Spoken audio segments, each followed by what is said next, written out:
একাদশ শ্রেণীর ভর্তি স্মার্ট সিস্টেমে 2025-26 সেশনে তোমরা কিভাবে কলেজ চয়েস দিলে তোমাদের আসলে প্রথম কলেজেই তোমাদের প্রথম মেরিট লিস্টে চান্স পাবে সেই বিষয়ে তোমরা আজকে বিস্তারিত জানতে পারবো। আমি তোমাদের দেখাই দিব যে কিভাবে তোমরা আসলে কলেজ চয়েস সিলেক্ট করবে। যে এইভাবে কলেজ সিলেক্ট করলে তোমরা কিন্তু প্রথম মেরিট লিস্টে তোমাদের প্রথম যে কাঙ্ক্ষিত কলেজ সেই কলেজে কিন্তু সিলেক্টেড হতে পারবে। তো সেক্ষেত্রে তোমাদের একটা বিষয় লক্ষ্য রাখতে হবে যে ধরো তুমি হচ্ছে যে একাদশ শ্রেণীতে ভর্তি হতে চাচ্ছ, কিন্তু কিভাবে অ্যাকাউন্ট করতে হয়, কিভাবে তোমার হচ্ছে টাকা পেমেন্ট করতে হয়, কিভাবে কোন কলেজে কত পয়েন্ট লাগবে সকল ডিটেলস জানতে চাচ্ছ কিন্তু পাচ্ছ না, তাহলে তুমি করবে কি, এই ভিডিও ডেসক্রিপশন বক্সে লিংক পাবে অথবা চ্যানেলে ঢুকে একদম পুরা বিস্তারিত দেখে আসতে পারবে। একাদশ শ্রেণীর সকল তথ্য অবশ্যই আছে। এখন তোমাদের যদি আমি আসি যে দেখো যে তোমাদের একাদশ শ্রেণী ভর্তিতে তোমার প্রথম কলেজ কিভাবে প্রথম মেরিট লিস্টে সিলেক্টেড হবে, সেক্ষেত্রে তোমাকে এখানে আসতে হবে। আসার পর দেখো একদম প্রথম থেকে নীতিমালা, নির্দেশিকা, ইউজার ম্যানুয়াল, তারপর ভিডিও টিউটোরিয়াল, বোর্ড বিজ্ঞপ্তি, ফি প্রদান পদ্ধতি, তারপর তোমার আছে কলেজ ওভারভিউ। এই জাস্ট তুমি এখান থেকে কলেজ ওভারভিউ ক্লিক করবে। এখানে আসার পর তুমি এখানে প্রথমে বোর্ড সিলেক্ট করে নেবে, তুমি কোন বোর্ডের আন্ডারে। ধরো আমি হচ্ছে তোমাকে যদি দেখাই যে সাপোজ একটা যদি দেখাই দিনাজপুর বোর্ডের আন্ডারে একটা জেলা হচ্ছে, জেলা আমি কোনটা দেখাই, ধরো রংপুরের একটা দেখাই, তারপর হচ্ছে থানা, থানা ধরো রংপুর সদরের একটা দেখাই।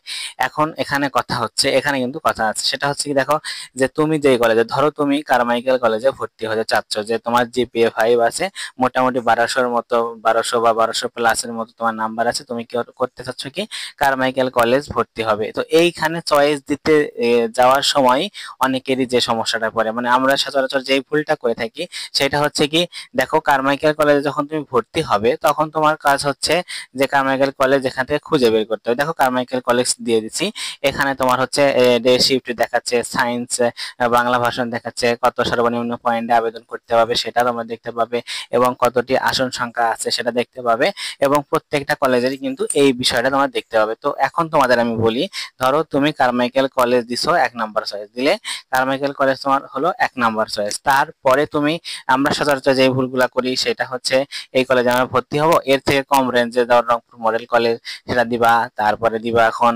রংপুর বেগম মডেল কলেজ দিলা, তারপর দিবা রংপুর সরকারি কলেজ বা এই সৈয়দপুর কলেজ, বা হচ্ছে এরকম আরো যেগুলো হচ্ছে ন্যূনতম লায়েন্স স্কুল, মানে ন্যূনতম যেই কলেজ, মানে তুমি হচ্ছে দিচ্ছ যেটা প্রথমে হাই লেভেলের কলেজ, তারপরে তার থেকে প্রয়োজন অনুসারে ছোট লেভেলের কলেজ। দেখো আমি তোমাদের ক্ষেত্রে এক্ষেত্রে দুই ধরনের কথা আছে, সেটা হচ্ছে যে ধরো তুমি কারমাইকেল কলেজ দিয়েছো, তার মানে তুমি কিন্তু কারমাইকেল কলেজের চেয়ে রেঞ্জে যাদের ছোট, ধরো আমি তোমাদের যদি লায়েন্সের কথা বলাই, লায়েন্সের যদি একটু দেখি, দেখো লায়েন্সে একটু যদি দেখি যে লায়েন্সের কতগুলা এখানে তোমার বলছে, লায়েন্সে দেখো কিন্তু এখানে এই বাংলা ভার্সনে কম আছে, স্টোরি 4.5 এর কথা বলা আছে, এবং সর্বনিম্ন 4.20 কথা বলা আছে, এবং এখানে কিন্তু সিট সংখ্যা 430টি। তো সেক্ষেত্রে দেখো কোনো কারণে যদি তোমার ফার্স্ট মানে প্রথম যে কলেজ সিলেক্ট করে রাখছো সেটা যদি মানে মিসিং হয়, তাহলে কিন্তু তোমার এই দিকে কিন্তু নিয়ে নিবে, খুব তাড়াতাড়ি নিয়ে নিবে। সেই ক্ষেত্রে আমি তোমাদের যেটা বলবো, দেখো তুমি হচ্ছে কারমাইকেল কলেজে দিছো, তাহলে তুমি তো এর থেকে হাই রেঞ্জে যেগুলো কলেজ, যেমন ধরো ঢাকা কলেজ, তারপর রাজশাহী কলেজ, তারপর হচ্ছে একদম যেগুলো ভালো ভালো কলেজ আছে সেগুলো, আজিজুল হক কলেজ, এই কলেজগুলো 5টা কলেজ তুমি দিবে।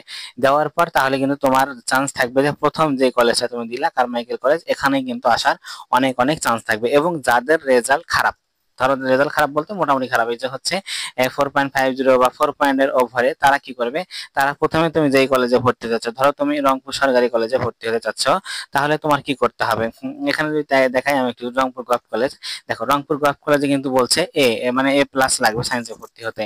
এখন তোমার এ প্লাস আছে কিন্তু হচ্ছে মানে কম মার্কস, তাহলে তুমি কি করবে, তাহলে তুমি প্রথমে রংপুর সরকারি কলেজ দিবে, তারপর ওর থেকে ন্যূনতম কোনটা আছে সেটা দিবে। তবে একটা বিষয় মাথায় রাখবে, যাদের এ প্লাস আছে তারা তো ভালোই মোটামুটি সরকারি কলেজ পাবে। আমি যেটা বলবো যাদের কম নাম্বার তারা কিন্তু উপজেলা পর্যায়ে সরকারি কলেজ দিবে। এবং যাদের এ গ্রেড বা তারা কি করবে, যে তুমি যদি উপজেলা পর্যায়ে যেই কলেজে ভর্তি হয়ে যাচ্ছ সেই কলেজে প্রথমে দিবে, দেওয়ার পর তারপরে হাই রেঞ্জের কলেজগুলো দিবে।